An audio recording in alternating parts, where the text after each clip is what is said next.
नमस्कार, जय हिंद। कैसे हैं आप सभी का स्वागत है आपके अपने परिवार में। दोस्तों हमारा जो केमिस्ट्री का पार्ट चल रहा है उसमें आज हम सीखेंगे रासायनिक अभिक्रियाएं। जो केमिकल रिएक्शन वगैरह होती हैं वो कैसे होती हैं, क्या उनका सिस्टम रहता है। ठीक है दोस्तों। तो दोस्तों देखो, हमारे चारों ओर जो परिवर्तन होता है वो रासायनिक अभिक्रिया, जैसे भौतिक परिवर्तन हो गया पिघलना, बढ़ना। रासायनिक परिवर्तन होता है जलना, जंग लगना। अगर किसी चीज़ को अपन जला दिए तो उस चीज़ को क्या है कि अपन वापस वही चीज़ नहीं बना सकते, तो वो रासायनिक परिवर्तन हो गई। जैसे एग्जाम्पल के तौर की अगर मैं बात करूँ, पानी है। अगर पानी को हमने थोड़ा ठंडा कर दिया तो वो ठोस में बदल जाएगा, लेकिन अब अपन उसको वापस पानी में बदल सकते हैं। तो वो क्या हो गया, एक भौतिक परिवर्तन हो गया। तो यहाँ देखो, भौतिक परिवर्तन यानी फिजिकल चेंजेज और रासायनिक परिवर्तन यानी केमिकल चेंजेज, इनमें क्या डिफरेंस है ये देखते हैं। भौतिक परिवर्तन को उलटना आसान है। रासायनिक परिवर्तन सामान्यतः अपरिवर्तनीय होते हैं। कोई नया पदार्थ उत्पन्न नहीं होता, यानी भौतिक परिवर्तन में कोई नया पदार्थ नहीं बनता। भौतिक परिवर्तन से कोई ऊर्जा उत्पन्न नहीं होती। ठीक है दोस्तों। जबकि रासायनिक परिवर्तन हमेशा नया पदार्थ बनता है। रासायनिक परिवर्तन से ऊष्मीय, प्रकाशीय और ध्वनि ऊर्जा उत्पन्न होती है। ठीक है दोस्तों। फिर बात करें, केवल भौतिक गुणों को ही प्रभावित करता है। मतलब जो भौतिक परिवर्तन होता है केवल भौतिक गुणों को प्रभावित करेगा, और ये जो होता है भौतिक और रासायनिक दोनों गुणों को प्रभावित करता है। ठीक है दोस्तों। तो रासायनिक परिवर्तन टेस्ट टू रासायनिक अभिक्रिया। ठीक है, ये चीज़ होती है। अब मैं आपसे अब बात करूं कि क्या सिस्टम है कि दो या दो से अधिक पदार्थ एक दूसरे से अभिक्रिया करके भिन्न गुणों वाले नए पदार्थ बनाते हैं। जैसे दो हाइड्रोजन के अणु दो ऑक्सीजन के अणुओं से मिलकर जल का उत्पाद, यानी ये क्या है, जल है। रंग, गंध, अवस्था और तापमान में परिवर्तन हुआ है। रासायनिक अभिक्रिया को कैसे लिखते हैं ये चीज भी अपन देखते हैं। देखो देखो, रासायनिक परिवर्तन से रासायनिक अभिक्रिया होती है। इस अभिक्रिया को शीघ्र ही एक रासायनिक समीकरण द्वारा दर्शाया जा सकता है। उदाहरण के लिए, जंग लगने में आयरन ऑक्सीजन अणुओं के साथ अभिक्रिया करके आयरन ऑक्साइड देता है, और इसी प्रकार लिखा जा सकता है। जैसे आयरन में अगर अपन बाहर यानी किसी लोहे के टुकड़े को बाहर डाल देंगे तो वो ऑक्सीजन से अभिक्रिया करके आयरन ऑक्साइड बनाएगा, जो कि उस पे जो जंग लग जाती है, क्या लग जाती है दोस्तों, जंग लग जाती है। ठीक है, ये जो होता है। ठीक है, यहाँ इस अभिक्रिया को समझाया गया कि ए उत्पाद है प्लस बी इसके साथ मिल रहा है, तो सी प्लस डी या कोई और भी उत्पाद बना सकते हैं। ठीक है, ये चीज़ें अपन को समझाई गई हैं। इसके बाद की अगर अपन बात करें कि रासायनिक अभिक्रिया को संतुलित करना। रासायनिक समीकरणों को संतुलित किया जाना चाहिए, क्योंकि समीकरणों के दौरान दोनों पक्षों में प्रत्येक तत्व के परमाणुओं की संख्या बराबर होनी चाहिए। संतुलन के लिए परमाणुओं की संख्या को संतुलित करने में मदद करने के लिए रासायनिक सूत्रों के सामने गुणांकों का उपयोग किया जाता है। ठीक है दोस्तों, तो ये हो गया। यहाँ अगर मैं बात करूँ, 3C+2Fe2O3, तो 4Fe+3CO2, Fe+H2O, Fe3O4+H2। ठीक है, अनबैलेंस रिएक्शन हो गया। 3Fe+4H2, Fe3O4+4H2 बैलेंस रिएक्शन हो गई। इसको क्या है कि ये अनबैलेंस थी तो इसको बैलेंस कर दिया। देखो दोस्तों, यहाँ जो कार्बन था वो उसके साथ रासायनिक अभिक्रियाओं के प्रकार। ठीक है, अब रासायनिक अभिक्रियाओं के जो प्रकार है वो देखते हैं अपन। पहली होती है संयोजन अभिक्रिया। कौन सी होती है, संयोजन अभिक्रिया यानी कॉम्बिशन रिएक्शन। ठीक है दोस्तों, ये हो गया। इसके बाद की अगर बात करें तो देखो फिर बात आती है अपघटन अभिक्रिया। अपघटन अभिक्रिया यानी कोई पदार्थ ए बी है जो टूटकर A+B दो अलग अलग पदार्थों में बन जाता है, वो अपघटन अभिक्रिया हो गया। एकल विस्थापन क्या होता है दोस्तों, जैसे मान लो ये ए बी है प्लस सी के साथ ये अभिक्रिया करा, तो ये इस ए को छोड़कर जो बी को छोड़कर बी अलग हो गया और ये सी के साथ में मर्ज हो गया। फिर बात आती है दोहरा विस्थापन, यानी AB+CD है तो ये AC हो गया और ये BD हो गया, यानी ये पदार्थ आपस में इंटरचेंज हो गए। ठीक है दोस्तों। ऑक्सीकरण तथा अपचयन क्या होता है, देखो मैं आपसे बताऊं। ऑक्सीडेशन और रिडक्शन क्या होता है, जब भी कभी भी ऑक्सीजन हटता है तो वो अपचयन हुआ है। ठीक है, जैसे आगे अपन इसको डिटेल में समझेंगे कि यहाँ देखो ये क्या है, संयोजन या संश्लेषण अभिक्रिया। संयोजन अभिक्रिया वह अभिक्रिया जिसमें दो या दो से अधिक पदार्थ मिलकर एक नया पदार्थ बनाते हैं। जैसे ये संयोजन है, ए प्लस बी मिलके एक पदार्थ बना दिया ए बी।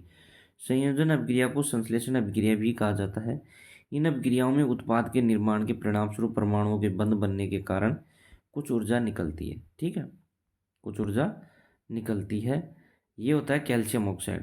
जब कैल्शियम ऑक्साइड जल के साथ अभिक्रिया करता है तो कैल्शियम हाइड्रोक्साइड बनाता है। क्या बनाता है? CaOH का ट्वाइस, जो इसे अपन बुझा हुआ चूना भी कहते हैं। क्या कि जब चूना सही था उसमें पानी डाल दिया अपन ने, तो पानी डालने पर ये बुझा हुआ चूना बन गया, जो कैल्शियम हाइड्रोक्साइड हो गया। अब ये जो कैल्शियम हाइड्रोक्साइड है ये अपने पुताई में काम होता है। ठीक है, ये होता है बिना बुझा हुआ चूना, जिसे कैल्शियम ऑक्साइड कहते हैं, CaO। ठीक है, ये बिना बुझा हुआ चूना होता है और वो बुझा हुआ चूना होता है। ठीक है, इसके बाद अगर अपन बात करें तो देखो, ये देखो, ये बर्नर है। जैसे मान लो 2Mg+O2। ठीक है, ये हो गया अपना। ठीक है दोस्तों, जैसे ये मैग्नीशियम रिबन है, अब इसको अपन जलाते हैं ये बर्नर से, तो जलाएंगे तो देखो क्या होगा कि जो ये गैस है ना, इसमें से गैस निकलेगा और मैग्नीशियम ऑक्साइड भी नीचे जम जाएगा। ठीक है, तो 2Mg+O2 यानी 2MgO मैग्नीशियम ऑक्साइड बनता है ये। ठीक है, तो ये क्या होती है कि ऊष्मा क्षेपीय अभिक्रिया होती है। वे अभिक्रियाएं जिनमें उत्पादों के निर्माण के साथ साथ ऊष्मा भी मुक्त होती है, ऊष्मा क्षेपीय अभिक्रिया कहलाती है। कुछ संयोजन अभिक्रियाएं ऊर्जा मुक्त करती हैं और इस प्रकार वे ऊष्मा क्षेपीय अभिक्रियाएं हैं। क्या कहना चाहता है कि वे अभिक्रियाएं जिनमें उत्पादों के निर्माण के साथ साथ ऊष्मा भी मुक्त होती है, ऊष्मा क्षेपीय अभिक्रिया कहलाती है। कुछ संयोजन अभिक्रियाएं ऊर्जा मुक्त करती हैं और इस प्रकार वे ऊष्मा क्षेपीय अभिक्रियाएं हैं। ठीक है दोस्तों, ये हो गया। अब इसके बाद देखो, ये होता है अपघटन अभिक्रिया। क्या हो गया? अपघटन।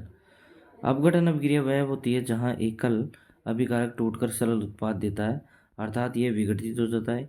इन अभिक्रियाओं में नए उत्पाद बनने के लिए परमाणु बंधों के टूटने का कारण ऊर्जा अवशोषित होती है, यानी 2H2 टेंस टू 2H2+O2। ठीक है, ये हो गया। तो बेकिंग सोडा हो गया है, यहाँ 2NaHCO3, washing soda Na2CO3 plus CO2 plus H2। ठीक है, ये बन गया ये। अब ये बेकिंग सोडा जो जो होता है ना, खाने का सोडा, अगर इसको अपन गर्म करेंगे तो गर्म करने के बाद ये वॉशिंग सोडा में परिवर्तित होता है, प्लस ये कार्बन डाइऑक्साइड गैस देता है और जल देता है।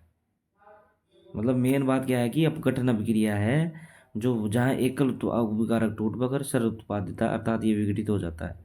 इन अभिक्रियाओं में नए उत्पाद बनने के परमाणु के बन टूटने के कारण अवशोषित, यानी जो बेकिंग सोडा होता है खाने का सोडा, वो गर्म करने पर टूट कर एक तो वॉशिंग सोडा में बनता है, एक कार्बन डाइऑक्साइड बनाता है और हाइड्रोजन गैस बनाता है। ठीक है, फिर बात आती है चूना पत्थर की।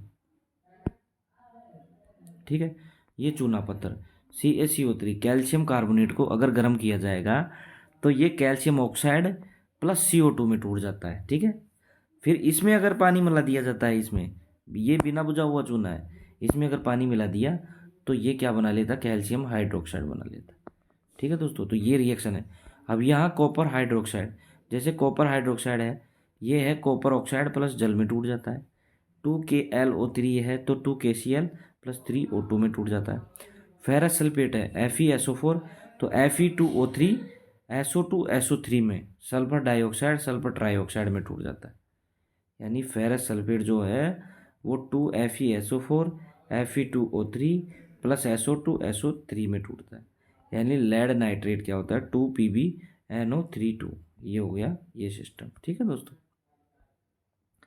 इसके बाद की अगर अपन बात करें कि अपघटन अभिक्रियाओं के प्रकार की, तो डीकम्पोजिशन यानी अपघटन अभिक्रियाओं के प्रकार, डीकम्पोजिशन रिएक्शन टाइप यानी थर्मल डीकम्पोजिशन तापीय अपघटन, और एक होता है विद्युतीय अपघटन, ऊष्मा द्वारा किया गया वियोजन और विद्युत धारा प्रभावित करने वाला वियोजन। ठीक है, 2Fe O3 ये टेंस टू Fe2O3 3H2 हो गया, 2H2O 2H2+O2 हो गया। ठीक है, ये सिस्टम हो गया। ये होने के बाद में देखो, ये दो प्रकार के प्रकाशीय अपघटन और अम्लीय अपघटन।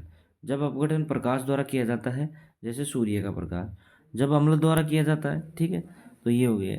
यानी 2AgBr 2Ag+Br2, सिल्वर ब्रोमाइड में सिल्वर ब्रोमाइड टूट गया, टूटने के बाद ये बनाता है। ठीक है दोस्तों, फिर बात आती है ऊष्माशोषीय अभिक्रिया, कि ऊष्माशोषीय अभिक्रिया क्या है। ऊष्माशोषीय अभिक्रिया है, ऊष्माशोषीय अभिक्रियाएं वे अभिक्रिया होती है जिनमें अभिकारकों को तोड़ने के लिए गर्म बिजली या प्रकाश के रूप में ऊर्जा की आवश्यकता होती है। ये हो गया। और बैंकिंग ब्रेड फर्निंग हो गया। ठीक है, ये होता है। एकल विस्थापन होती है बात, एकल विस्थापन। एकल विस्थापन अभिक्रिया में एक तत्व एक या यौगिक में एक दूसरे को प्रतिस्थापित करता है, उत्पाद के रूप में एक नया यौगिक उत्पन्न करता है। ठीक है दोस्तों, ये हो गया। और ये देखो, Zn plus CuSO4, ZnSO4 plus Cu, ZnH2HCl, Zn तो ZnCl plus H2, Pb plus CuCl तो PbCl2। एक धनायन की प्रतिस्थापन की अभिक्रिया है। एक अधिक मजबूत धनायन कम मजबूत धनायन को प्रतिस्थापित विस्थापित करेगा। यदि विलयन में धनायन अधिक प्रबल हो तो कोई अभिक्रिया नहीं होगी। ठीक है, ये चीज़ें अपन देख रहे हैं। ठीक है, कुछ मामलों में एनायनों को भी विस्थापित होता है, जैसे हैलोजन। एक विस्थापन प्रतिक्रिया तब होती है जब एक अधिक प्रतिक्रियाशील धातु वह जो सकारात्मक आयनों को अधिक आसानी से बनाती है, एक बहुत ही से कम प्रतिक्रियाशील धातु विस्थापित करती है। उदाहरण के लिए मैग्नीशियम कॉपर की तुलना में अधिक प्रतिक्रियाशील है, इसलिए मैग्नीशियम सल्फेट बनाने के लिए मैग्नीशियम कॉपर सल्फेट को घोल से कॉपर को विस्थापित कर सकता है। ठीक है, फिर बात आती है यहाँ कि अपन देखो धातु की अभिक्रियाशीलता, जैसे लिथियम है, lithium, sodium, potassium, beryllium, sodium, calcium, magnesium, aluminium. ये क्या होता है जो दोस्तों, ये मोस्ट रिएक्टिव, लिथियम सबसे ज़्यादा रिएक्टिव है, फिर उसके बाद पोटेशियम है, बेरिलियम है। ये सारी चीज़ें ये धातु दे रखी है हमें, तो इनको प्रॉपर तरीके से याद करना होगा कि कौन किससे ज़्यादा अधिक रिएक्टिव है। ठीक है, ये दोहरा विस्थापन वगैरह ये सारी चीज़ें समझा रखी हैं, जिसमें देखो दोहरे विस्थापन अभिक्रिया तब होती है जब दो या यौगिकों का आदान प्रदान होता है, जिससे नए यौगिक बने। 2Na CuSO4 हो गया। ये सारी चीज़ें अवक्षेपण वर्णन अभिक्रिया। वर्णन अभिक्रिया एक रासायनिक अभिक्रिया है जो एक जलीय घोल से होती है, जहाँ दो आयनिक होते हैं। ठीक है, ये हो गया। इसके बाद ये दिख रखा है। ठीक है दोस्तों।